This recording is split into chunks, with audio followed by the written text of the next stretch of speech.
At kasunod ng pagsabog ng Bulkang Kanlaon, inilikas na ang mahigit 800 taga La Castellana, Negros Occidental. Sa La Carlota naman, may mga nanganganti na po ang balat at apektado ng amoy ng asupre. Nakatutok live si Aileen Pedreso ng GMA Regional TV 1 Western Visayas. Aileen. Vicky, dahil sa pinsalang idinulot ng pagputok ng Bulkang Kanlaon, isinailalim na sa state of calamity ang Canlaon City sa Negros Oriental. Samantala sa Negros Occidental, hinihintay naman na magdeklara ng state of calamity ang bayan ng La Castellana. Mga bubong na puno ng abo at mga pananim na tila nangamatay.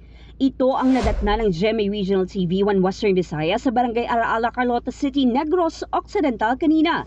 Isang araw matapos ang pagputok ng Bulkang Kanlaon alas 6:51 kagabi.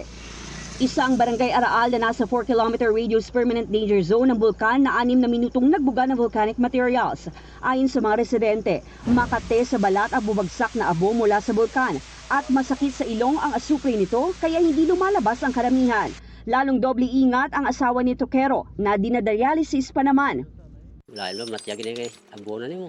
Hindi lang sa bagwa-gwa di Oo. Hindi lang sa kwarto mo sa. Grabe gin nga yung tapok sa sa bulkan. Ramdam din ang epekto sa La Castellana kung saan nakilala namin si Lola Wilna. Mahigit 5 dekada na raw nang huli niyang masaksihan sa bayan ang pagsabog ng Bulkang Kanlaon. 12 kuguro sa kwan ay sa 1969 ay 12 o kwan. Dam truck bala nang dugin dam bala amo gina sa nga bato bala. Sa gitna ng pagkabahala, panalangin umano ang nagsalba sa kanya. Nagakuskus ako nga bala nga santos bala nga mahal nga berin kusog ang lupok. Kusog tuod ang lupok kay nga kalayo. Pagkakuan niya kalayo ya ang nag-igwa ya mo. Waay ko nag-speak naman niya. Kabilang siya sa mahigit 800 inilikas ng munisipyo. Mahigit 10,000 pamilyang nakatira naman malapit sa 4-kilometer radius permanent danger zone ang hinihimok na lumikas. May mga na-monitor din silang nagkakasakit dahil sa nalanghap na asupre.